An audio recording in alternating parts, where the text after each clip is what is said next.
हरे कृष्णा। आप सभी को माघ पूर्णिमा की हार्दिक शुभकामनाएं। पूर्णिमा का पावन दिन भगवान श्री सत्यनारायण की कथा श्रवण करने के लिए अत्यंत उपयुक्त और फलदायी है।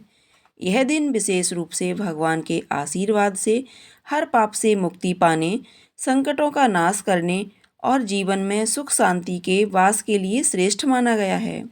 जो भक्त इस दिन श्रद्धा और भक्ति से श्री सत्यनारायण भगवान की कथा सुनते हैं, वह न केवल अपने वर्तमान जीवन के दुखों से मुक्ति पाते हैं, बल्कि उनके पाप भी नष्ट हो जाते हैं। इस पावन दिन पर भगवान की कृपा से परिवार में दरिद्रता, कलेश, विघ्न दूर होते हैं, सुख समृद्धि का वास घर में होता है और पूर्णिमा के दिन श्री सत्यनारायण भगवान की पूजा और कथा का आयोजन करने से व्यक्ति का हर कार्य भी सफल होता है। घर में शांति का वातावरण बनता है और जीवन में एक नया उजाला आता है। श्री सत्यनारायण भगवान के आशीर्वाद से जीवन में सभी प्रकार की इच्छाओं की पूर्ति होती है और भगवान की असीम कृपा से सुख और समृद्धि जीवन की प्राप्ति होती है। तो चलिए प्रिय श्रोताओं, आज इस पवित्र अवसर पर हम सभी मिलकर श्री सत्यनारायण भगवान की कथा का श्रवण करते हैं। प्रेम से बोलिए विघ्नहर्ता गणेश भगवान की जय, सत्यनारायण भगवान की जय, श्री विष्णु भगवान की जय। पौराणिक कथा के अनुसार एक समय की बात है, नैमिषारण्य तीर्थ में शौनकादि 88,000 ऋषियों ने श्री सूत जी से पूछा, हे प्रभु, इस कलयुग में वेद विद्या रहित मनुष्यों को प्रभु भक्ति किस प्रकार मिल सकती है तथा उनका उद्धार कैसे होगा। हे मुनि श्रेष्ठ, कोई ऐसा तप बताइए जिससे थोड़े समय में ही पुण्य मिले और मनवांछित फल भी मिल जाए। इस प्रकार की कथा सुनने की हम इच्छा रखते हैं। सर्वशास्त्रों के ज्ञाता सूत जी बोले, हे वैष्णवों में पूज्य, आप सभी ने प्राणियों के हित की बात पूछी है, इसलिए मैं एक ऐसे श्रेष्ठ व्रत को आप लोगों को बताऊंगा जिसे नारद जी ने लक्ष्मी नारायण जी से पूछा था और लक्ष्मीपति ने मुनि श्रेष्ठ नारद जी से कहा था। आप अब इसे ध्यान से सुनिए। एक समय की बात है, योगी राज नारद जी दूसरों के हित की इच्छा के लिए अनेकों लोकों में घूमते हुए मृत्युलोक में आ पहुँचे। यहाँ उन्होंने अनेक योनियों में जन्मे प्रायः सभी मनुष्यों को अपने कर्मों द्वारा अनेकों दुखों से पीड़ित देखा। उनका दुख देख नारद जी सोचने लगे कि कैसा यत्न किया जाए जिसके करने से निश्चित रूप से मानव के दुखों का अंत हो जाए। इसी विचार पर मनन करते हुए वह विष्णु लोक में गए। वहाँ वह देवों के ईश नारायण की स्तुति करने लगे, जिनके हाथों में शंख, चक्र, गदा और पद्म थे, गले में वरमाला पहने हुए थे। स्तुति करते हुए नारद जी बोले, हे भगवान, आप अत्यंत शक्ति से संपन्न हैं, मन तथा वाणी भी आपको नहीं पा सकती। आपका आदि मध्य तथा अंत नहीं है। निर्गुण स्वरूप सृष्टि के कारण भक्तों के दुख को दूर करने वाले हैं। आपको मेरा नमस्कार है। नारद जी स्तुति सुन भगवान विष्णु बोले, हे मुनि श्रेष्ठ, आपके मन में क्या बात है? आप किस काम के लिए पधारे हैं, उसे निसंकोच कहो। इस पर नारद मुनि बोले कि मृत्युलोक में अनेक योनियों में जन्मे मनुष्य अपने कर्मों के द्वारा अनेकों दुख से दुखी हो रहे हैं। हे नाथ, आप मुझ पर दया रखते हैं तो बताइए कि वो मनुष्य थोड़े प्रयास से ही अपने दुखों से कैसे छुटकारा पा सकते हैं। श्री हरि बोले, हे नारद, मनुष्यों की भलाई के लिए तुमने बहुत अच्छी बात पूछी है, जिसके करने से मनुष्य मोह से छूट जाता है। वह बात मैं कहता हूँ, उसे सुनो। स्वर्गलोक व मृत्युलोक दोनों में एक दुर्लभ उत्तम व्रत है जो पुण्य देने वाला है। आज प्रेमवश होकर मैं उसे तुमसे कहता हूँ। श्री सत्यनारायण भगवान का यह व्रत अच्छी तरह विधि विधान पूर्वक करके मनुष्य तुरंत ही यहाँ सुख भोग कर मरने पर मोक्ष पाता है। श्री हरि के वचन सुन नारद जी बोले कि उस व्रत का फल क्या है और उसका विधान क्या है? यह व्रत किसने किया था? इस व्रत को किस दिन करना चाहिए? सभी कुछ विस्तार से बताएं। नारद की बात सुनकर श्रीहरि बोले, दुख व शोक को दूर करने वाला, यह सभी स्थानों पर विजय दिलाने वाला है। मानव को भक्ति व श्रद्धा के साथ शाम को श्री सत्यनारायण की पूजा धर्मपरायण होकर ब्राह्मणों व बंधुओं के साथ करनी चाहिए। भक्ति भाव से ही नैवेद्य, केले का फल, घी, दूध और गेहूं का आटा सवाया लें। गेहूं के स्थान पर साठी का आटा, शक्कर तथा गुड़ लेकर व सभी भक्ष्य योग्य पदार्थों को मिलाकर भगवान का भोग लगाएं। ब्राह्मणों सहित बंधु बांधवों को भी भोजन कराएं। उसके बाद स्वयं भोजन करें। भजन कीर्तन के साथ भगवान की भक्ति में लीन हो जाएं। इस तरह से सत्यनारायण भगवान का यह व्रत करने पर मनुष्य की सारी इच्छाएं निश्चित रूप से पूरी होती हैं। इस कलिकाल अर्थात कलयुग में मृत्युलोक में मोक्ष का यही एक सरल उपाय बताया गया है। श्री सत्यनारायण व्रत कथा का पहला अध्याय संपूर्ण। अब सुनिए दूसरा अध्याय। सूत जी बोले, हे ऋषियों, जिसने पहले समय में इस व्रत को किया था उसका इतिहास कहता हूँ, ध्यान से सुनो। सुंदर काशीपुरी नगरी में एक अत्यंत निर्धन ब्राह्मण रहता था। भूख प्यास से परेशान हो वह धरती पर घूमता रहता था।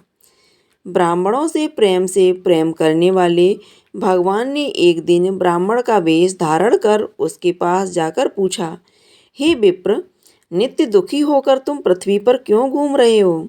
दीन ब्राह्मण बोला, मैं निर्धन ब्राह्मण हूँ, भिक्षा के लिए धरती पर घूमता हूँ। हे भगवान, यदि आप इसका कोई उपाय जानते हो तो बताइए।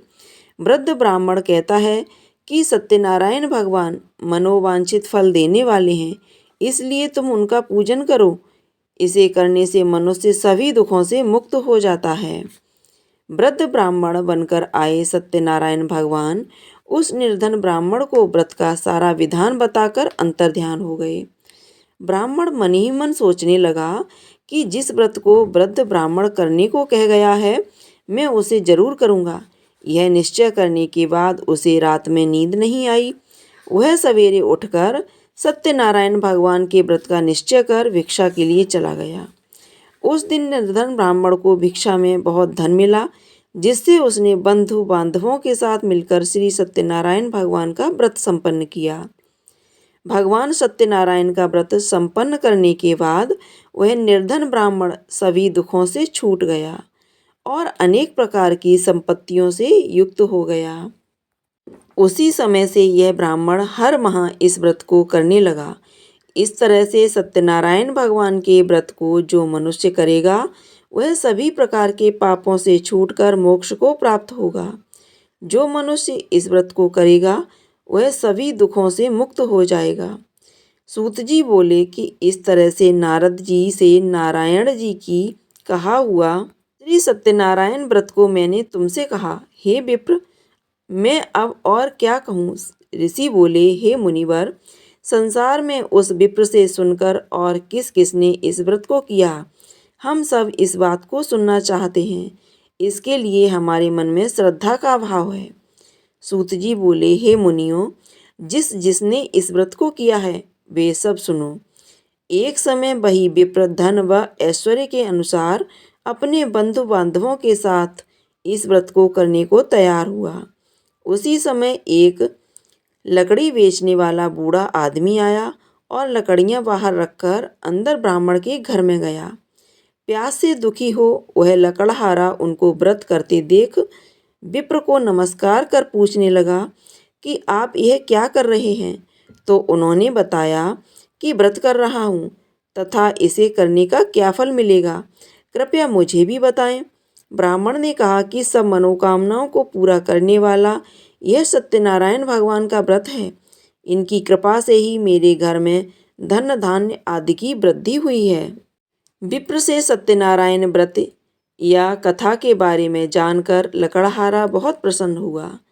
चरणामृत लेकर वे प्रसाद खाने के बाद वह अपने घर गया। लकड़हारे ने अपने मन में संकल्प किया कि आज लकड़ी बेचने से जो धन मिलेगा उसे श्री सत्यनारायण भगवान का उत्तम व्रत करूँगा। मन में इस विचार को ले बूढ़ा आदमी सिर पर लकड़ियाँ रख उस नगर में बेचने गया जहाँ धनी लोग ज़्यादा रहते थे।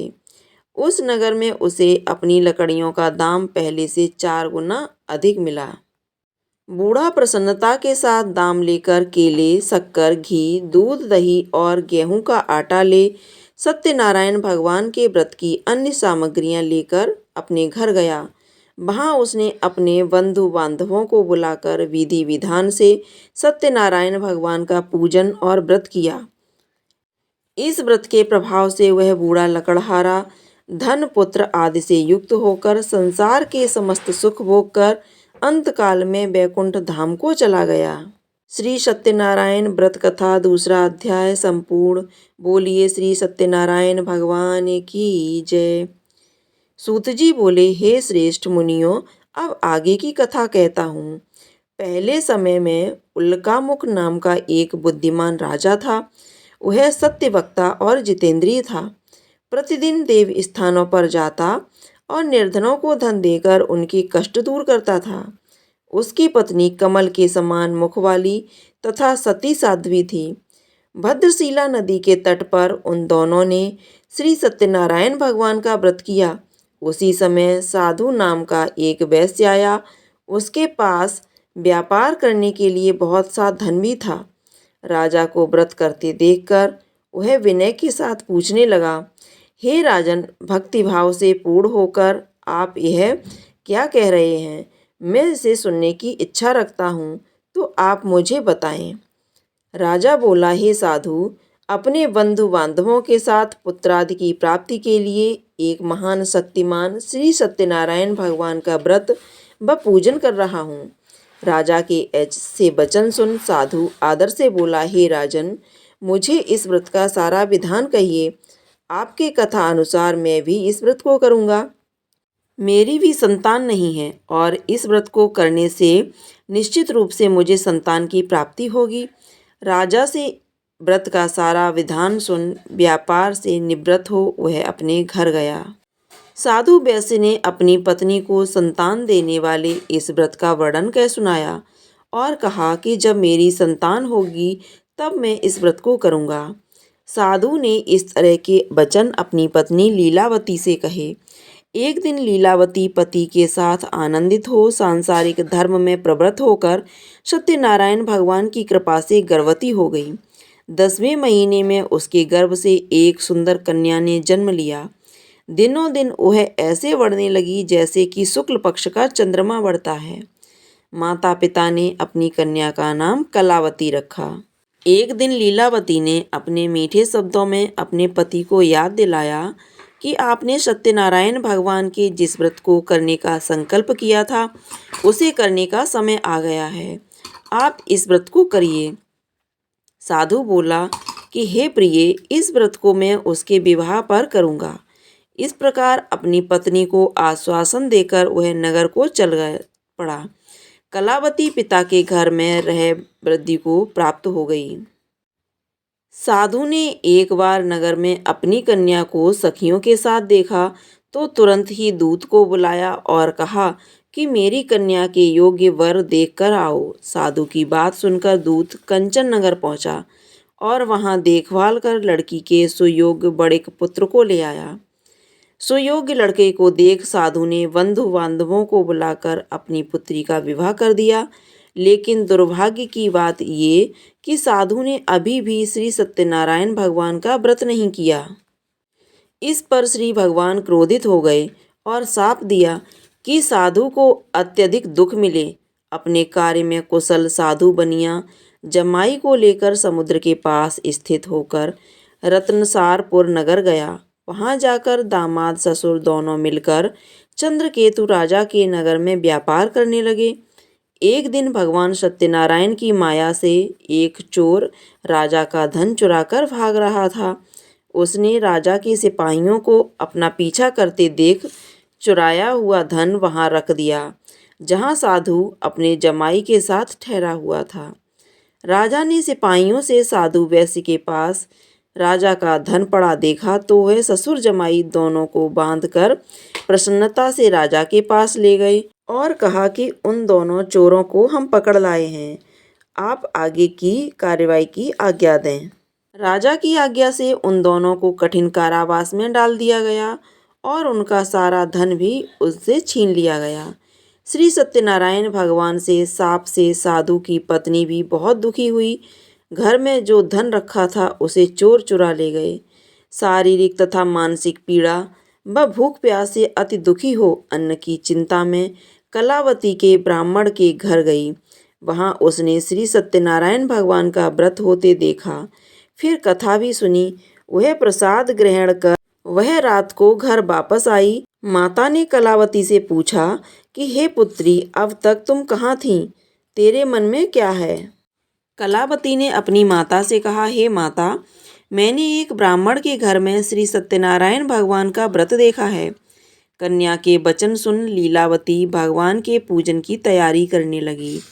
लीलावती ने परिवार व बंधुओं सहित सत्यनारायण भगवान का पूजन किया और उनसे वर मांगा कि मेरे पति तथा जमाई शीघ्र घर आ जाएं। साथ ही यह भी प्रार्थना की कि हम सबका अपराध क्षमा करें। श्री सत्यनारायण भगवान इस व्रत से संतुष्ट हो गए और राजा चंद्रकेतु को सपने में दर्शन दिए। कहा कि हे राजन, तुम उन दोनों वेश्यों को छोड़ दो और तुमने उनका जो धन लिया है उसे वापस कर दो। अगर ऐसा नहीं किया तो मैं तुम्हारा धन, राज्य व संतान सभी को नष्ट कर दूंगा। राजा को यह सब कहकर अंतर्ध्यान हो गए। प्रातःकाल सभा में राजा ने अपना सपना सुनाया। फिर बोले कि बड़े पुत्रों को कैद से मुक्त कर सभा में लाओ। दोनों ने आते ही राजा को प्रणाम किया।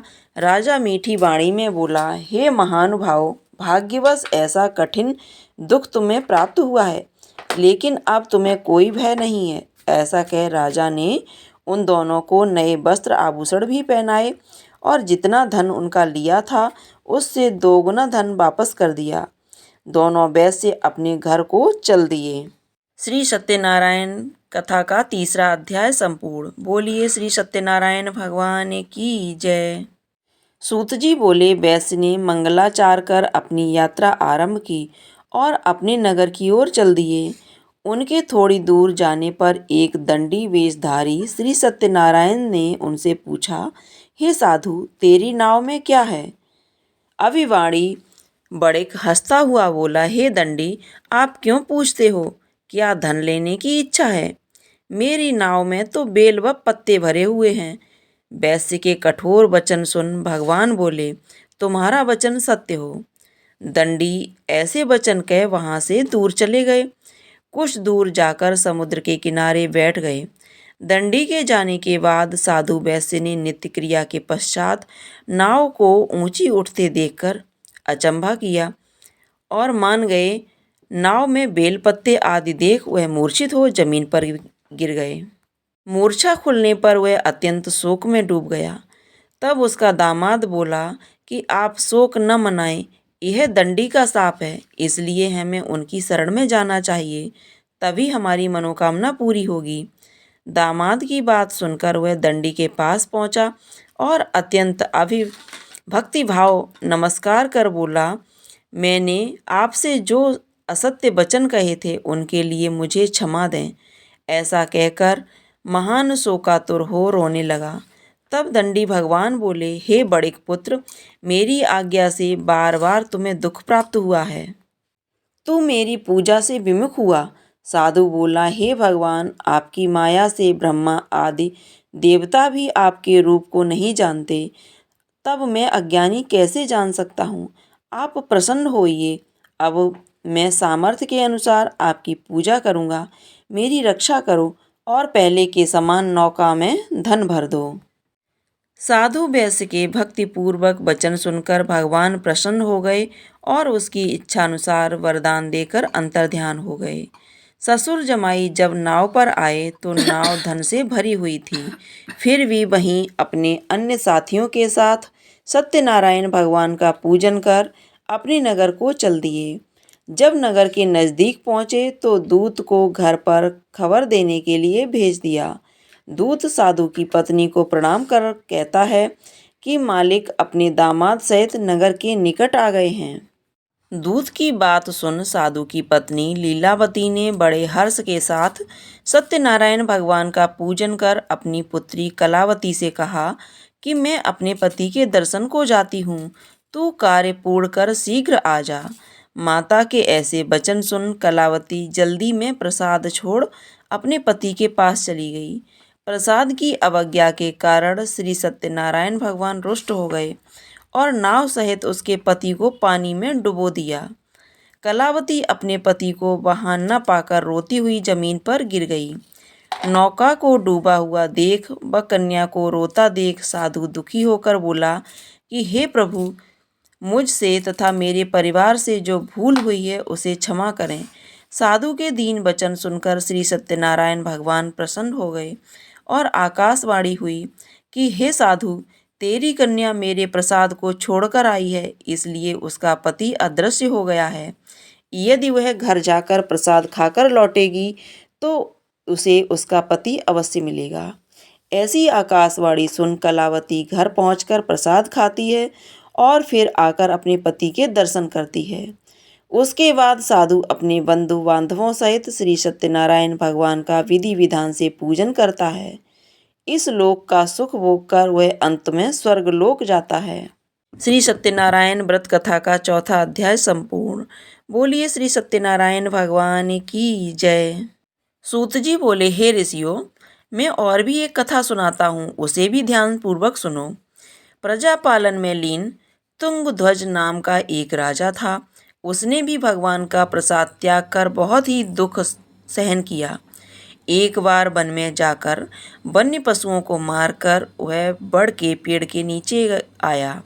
वहाँ उसने ग्वालों को भक्तिभाव से अपने बंधुओं सहित सत्यनारायण भगवान का पूजन करते देखा। अभिमानवश राजा ने उन्हें देखकर भी पूजा स्थान में नहीं गया और नहीं उसने भगवान को नमस्कार किया। ग्वालों ने राजा को प्रसाद दिया, लेकिन उसने वह प्रसाद नहीं खाया और प्रसाद को वहीं छोड़कर वह अपने नगर को चला गया। जब वह नगर में पहुंचा तो वहां सब कुछ तहस नहस हुआ पाया, तो वह शीघ्र ही समझ गया कि यह सब भगवान ने ही किया है। वह दोबारा ग्वालों के पास पहुंचा और विधि पूर्वक पूजा कर प्रसाद खाया, तो श्री सत्यनारायण भगवान की कृपा से सब कुछ पहले जैसा हो गया। दीर्घ काल तक सुख भोगने के बाद मरणोपरांत उसे स्वर्गलोक की प्राप्ति हुई। जो मनुष्य परम दुर्लभ इस व्रत को करेगा तो भगवान सत्यनारायण की अनुकंपा से उसे धन धान्य की प्राप्ति होगी। निर्धन धनी हो जाता है और भय मुक्त हो जाता है। संतानहीन मनुष्य को संतान सुख मिलता है और सारे मनोरथ पूर्ण होने पर मानव अंत काल में वैकुंठ धाम को जाता है। सूत जी बोले, जिन्होंने पहले इस व्रत को किया है, अब उनके दूसरे जन्म की कथा कहता हूँ। वृद्ध सतानंद ब्राह्मण ने सुदामा का जन्म लेकर मोक्ष की प्राप्ति की। लकड़हारे ने अगले जन्म में निषाद बनकर मोक्ष प्राप्त किया। उल्कामुख नाम का राजा दशरथ होकर बैकुंठ को गए। साधु नाम के वैश्य ने मोरध्वज बनकर अपने पुत्र को आरे से चीरकर मोक्ष पाया। महाराजा तुंगध्वज ने स्वयंभू होकर भगवान में भक्ति युक्त हो कर्म कर मोक्ष पाया। श्री सत्यनारायण व्रत कथा 5वां अध्याय संपूर्ण। बोलिए श्री सत्यनारायण भगवान की जय। प्रेम पूर्वक सुनिए सत्यनारायण भगवान की आरती। ओम जय लक्ष्मी रमणा स्वामी, जय लक्ष्मी रमणा। सत्यनारायण स्वामी जनपातक हरणा। ओम जय लक्ष्मी रमणा, ओम जय लक्ष्मी रमणा। रतन जड़ित सिंहासन अद्भुत छवि राजे। नारद करत निरंजन घंटा ध्वनि बाजे। ओम जय लक्ष्मी रमणा स्वामी, जय लक्ष्मी रमणा। प्रकट भये कलि कारण द्विज को दरस दियो। स्वामी द्विज को दरस दियो। बूढ़ा ब्राह्मण बन कर कंचन महल कियो। ओम जय लक्ष्मी रमणा स्वामी, जय लक्ष्मी रमणा। दुर्बल भील कठारो जिन पर कृपा करी, स्वामी जिन पर कृपा करी। चंद्रचूड़ एक राजा तिनकी विपत्ति हरी, ओम जय लक्ष्मी रमणा, स्वामी जय लक्ष्मी रमणा। वैश्य मनोरथ पायो श्रद्धा तज दीनी, स्वामी श्रद्धा तज दीनी। सो फल भोग्यो प्रभु जी फिर ये स्तुति कीनी, ओम जय लक्ष्मी रमणा, स्वामी जय लक्ष्मी रमणा। भाव भक्ति के कारण छिन छिन रूप धरो, स्वामी छिन छिन रूप धरो। श्रद्धा धारण कीनी तिनको काज सर्यो, ओम जय लक्ष्मी रमणा, स्वामी जय लक्ष्मी रमणा। ग्वाल वाल संग राजा वन में भक्ति करी, मन वांछित फल दीनो दीन दयाल हरि, ओम जय लक्ष्मी रमणा, स्वामी जय लक्ष्मी रमणा। चढ़त प्रसाद सवायो कदली फल मेवा, धूप दीप तुलसी से राजी सत्य देवा, ओम जय लक्ष्मी रमणा, स्वामी जय लक्ष्मी रमणा। श्री सत्यनारायण जी की आरती जो कोई नर गावे, स्वामी प्रेम सहित गावे। कहत सदानंद स्वामी तन मन सुख संपत्ति पावे, ओम जय लक्ष्मी रमणा, स्वामी जय लक्ष्मी रमणा। प्रेम से बोलिए श्री सत्यनारायण भगवान की जय। अगर आपको ये सत्यनारायण भगवान की कथा आरती पसंद आई हो तो कमेंट बॉक्स में जा कर के सत्यनारायण भगवान की जय अवश्य लिखिएगा। साथ ही साथ वीडियो को लाइक कीजिएगा, शेयर कीजिएगा। चैनल पर पहली बार देख रहे हैं तो चैनल को सब्सक्राइब कर लीजिएगा।